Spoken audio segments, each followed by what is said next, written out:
Gempa bumi mengguncang Kabupaten Cianjur, Jawa Barat, Senin siang. Akibatnya ratusan orang terdampak dan menjadi korban luka bahkan korban jiwa. Apa penyebab gempa bumi Cianjur dan apakah masih terdapat potensi gempa susulan? Selengkapnya akan kami ulas dalam Sesar Mengancam Permukiman Penduduk di Jawa Barat khususnya. Kita lihat di sini. Data pertama yang kita miliki adalah Senin siang guncangan gempa bumi ini terasa di sejumlah provinsi yang berbatasan dengan Jawa Barat. Seperti warga Jabodetabek yang merasakan gempa yang cukup keras. Namun ternyata BMKG akhirnya merilis bahwa gempa terjadi di wilayah Kabupaten Cianjur, tepatnya 10 km barat daya Cianjur. Lokasi pastinya ada di Kecamatan Cugenang, ini lokasi atau titik sentralnya, kemudian tepatnya terjadi pada pukul 13.21 waktu Indonesia Barat dengan magnitudo atau kekuatan sebesar 5,6 dan kedalamannya mencapai 10 km atau bisa dikategorikan ini sebagai gempa dangkal. Kekuatan gempa di Cianjur memang tak besar tapi merusak. Menurut BMKG gempa magnitudo 5,6 itu termasuk gempa dangkal.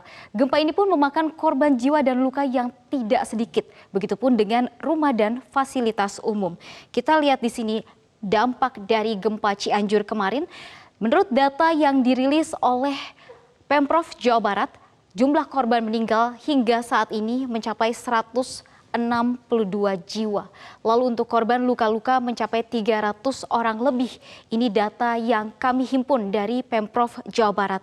Bagaimana dengan rumah dan fasum yang rusak?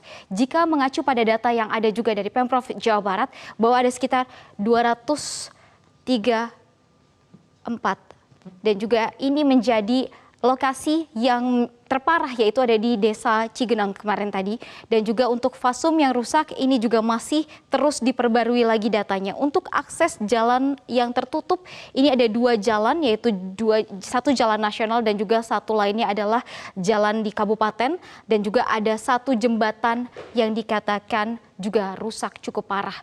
Jika melihat juga jaringan komunikasi ini sempat terganggu karena ternyata ada 5 operator komunikasi yang melaporkan adanya kerusakan infrastruktur di wilayah tersebut. Nah, tak cuma di Cianjur dan sekitarnya, gempa kali ini juga dirasakan warga di sejumlah wilayah. Ada beberapa wilayah yang merasakan gempa, diantaranya adalah di wilayah Jakarta atau di Jabodetabek, khususnya kemarin kita merasakan gempa yang cukup kuat. Lalu ada di Jawa Barat, ada beberapa wilayah seperti di Bogor yang juga melaporkan adanya kerusakan akibat gempa, dan juga ada di Banten yang juga ikut merasakan, atau di kawasan seperti di Tangerang yang ikut merasakan adanya guncangan gempa.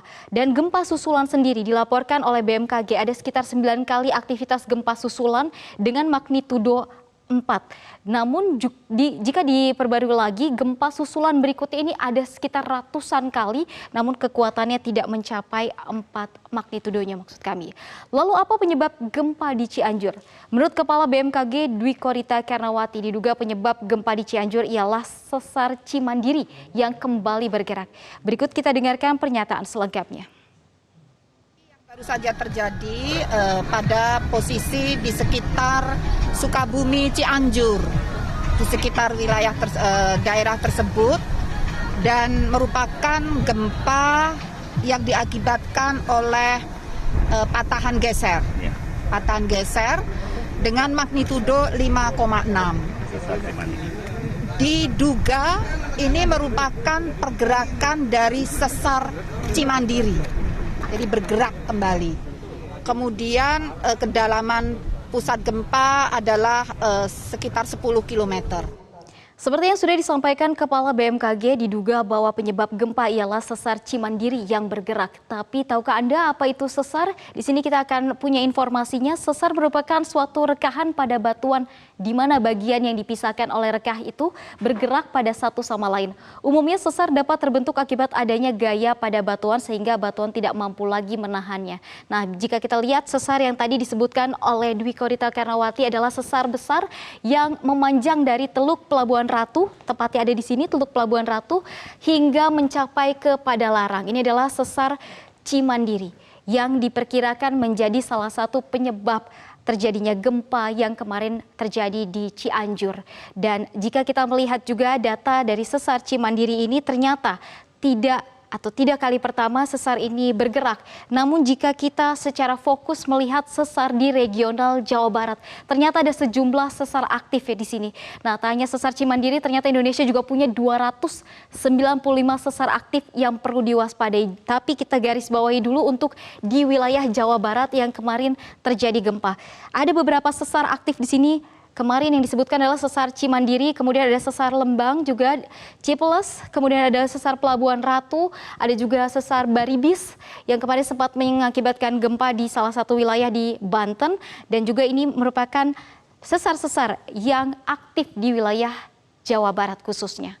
Namun secara khusus sesar Cimandiri memiliki sejumlah riwayat sebagai penyebab gempa bumi di wilayah Jawa Barat. Nah, berikut ini kami juga punya data-data gempa bumi yang disebabkan oleh sesar Cimandiri. Ada banyak gempa bumi yang sudah terjadi akibat sesar Cimandiri. Pertama kali yang terjadi adalah sekitar tahun 1900, yaitu di Pelabuhan Ratu. Kemudian juga ada di Padalarang 1910, ada juga di wilayah Cogeang, ini di sini 1948, Tanjung Sari, kemudian ada di Ganda Soli, kemudian ada di Sukabumi, yang terakhir adalah tahun 2001 yang dikatakan bahwa sesar ini mengakibatkan gempa di wilayah-wilayah tersebut. Nah, pemirsa, potensi bencana di Indonesia memang akan terus ada. Tak hanya gempa, maksud kami, masih banyak juga bencana lain yang perlu diwaspadai oleh warga. Mitigasi bencana diperlukan sehingga korban jiwa tak banyak berjatuhkan. Untuk sementara saya kembalikan ke Eva.